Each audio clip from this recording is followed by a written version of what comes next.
York City. You are on the air with Dr. Ravi Batra. Yeah, hello, Ravi Batra. It's Harold Channer in New York. Hi, how are you? Good to talk to you again, my brother. I'm calling and congratulations on all the work and to Hartman for what he's doing. I'm wondering, with the situation, Thinking Prout and so forth, and their signature book you wrote, The Great Depression of 1990, I wonder, do you think the analysis still holds, and we may not be just heading for a mere double dip, but we may be heading for a Great Depression? I wonder how you think on that grand, large scale of thinking your thinking is now. Thank you, Phil. Well, defining whether we are in a recession or depression is just a matter of semantics. I mean, what we are facing right now is pretty bad, and it comes close to a minor depression. Now, if it keeps on going like this for another 4 or 5 years, then this would also be called a Great Depression. So, the analysis in that book was that extreme concentration of wealth causes a depression. And that's exactly what we have, an extreme concentration of wealth and getting worse. That's why I feel that we are not going to come out of this easily unless there is a revolution in the economy and society, and that's precisely what I'm predicting, that we are going to have a revolution in a matter of 4 to 5 years, then everything will change, everything will be on a sound footing. At that time, we will then have a golden age. That's why I call it the new golden age, because it will be the first golden age in the United States. Yeah, so what you're predicting basically is that people will realize how corrupt Reaganomics is and supply-side economics and these insane policies that we've been pursuing for 30 years, and repudiate them, throw the bums out, bring some people in who will go back to rational trade policies, go back to rational taxation policies, provide a strong social safety net, and our country will work. That's right. In fact, you can see already how much the anger is rising. Wisconsin, Minnesota, and then President Obama's high poll rating in spite of high unemployment shows that people are very angry with economics. Paul in Lucerne, California. You're on the air with Dr. Ravi Batra. Hey, Tom, how's it going? Good, good. Your question for Dr. Batra. I was asking if he really thinks we could actually roll back those Reagan tax breaks and just go back to 1980s tax code. Dr. Batra? I didn't get the... He was asking if it's conceivable, if it would be a good idea or possible, I'm not sure which, or maybe both, to just simply literally roll back the Reagan tax cuts and go back to the same tax rates and essentially the same tax code that we had in 1980. Oh, definitely. That's why I asked you to read my article called The Weapons of Mass Exploitation. It explains everything, including this idea of going back to the old tax code. So so we should go back to 74% top income tax rate on the rich, and an average, I think it was around 24% import tariff on imported goods, and that was a source of considerable income to the United States, as well as kept our jobs here. Well, I also recommend that whatever extra revenue we get from import tariffs, we should spend it on eliminating the Social Security tax from the minimum wage, getting up they should not be paying that tax. Right. And also reduce the self-employment tax, because small businesses create a lot of jobs, and most small businesses are self-employed. So few tax reductions, but mostly increased taxes on the wealthy and rich corporations. Yeah, very, very well said. Jackie in Napa County, you're on the air with Dr. Batra. Yes. Hello, Tom. Thank you. And Dr. Batra, thank you. My question is, since you covered the first part of it, is what is it that we missed as a people with this Reaganomics over 30 years to bring us into this situation?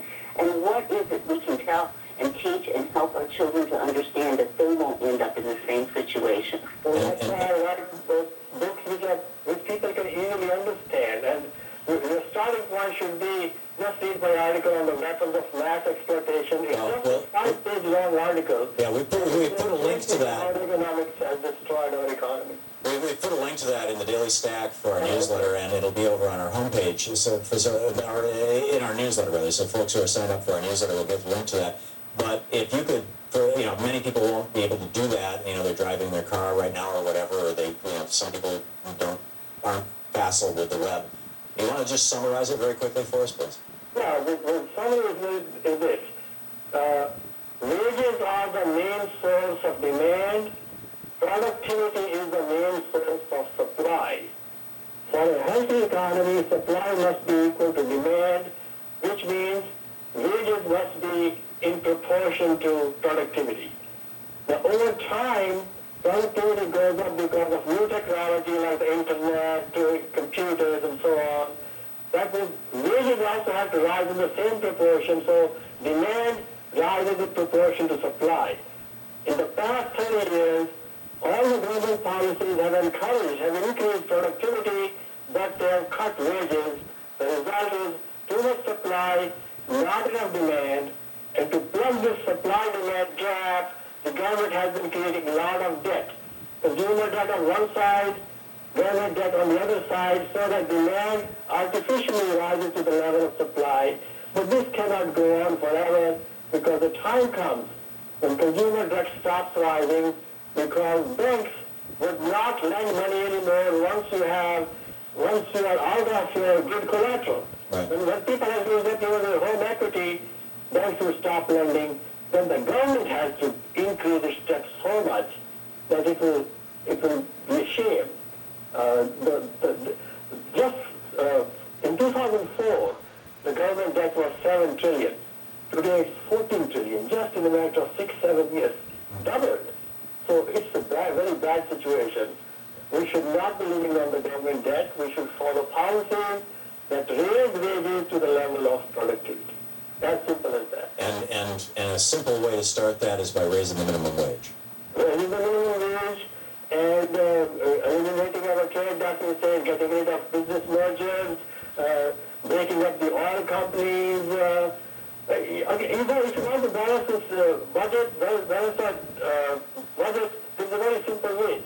Put a 1/10 of 1 cent tax on all the financial transactions, like purchasing of stocks, bonds, options, derivatives. Just 1/10 of 1 cent will create $1 trillion a year. Right. That's the STET tax, the Securities Transaction Excise tax that we had in the United States from 1917 or something like that until the 1960s, 64, 65, something. That's right. And now the financial transactions are so large, the derivative market, some people say $200 trillion, $300 trillion, and just put 1/10 of 1 cent. That's all. Right. And you get the national. You don't have to do anything about income tax or anything. That's another very simple way to balance the budget. Interestingly enough, National Nurses United is out promoting that aggressively. Janet, I don't have a city for you. I see a 209 area code. It's Gustine. Okay, and you're on the air with Dr. Batra. Thank you, Dr. Batra. I wanted to ask, what would you think if Ireland, Greece, Portugal said no to the IMF, as Argentina did? Argentina seemed to recover rather quickly after that.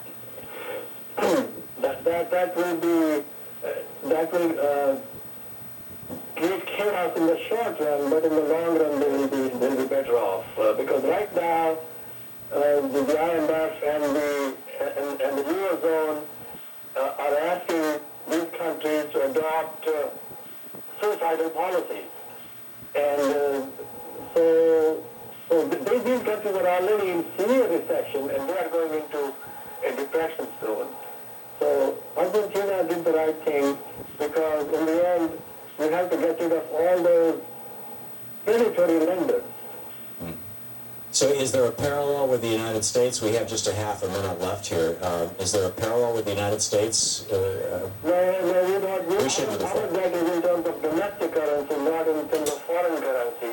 That makes a big difference. That's not the same. So if we defaulted, it would be the disaster that Tim Geithner was saying. Right. Yeah, okay. Dr. Ravi Ravi Batra.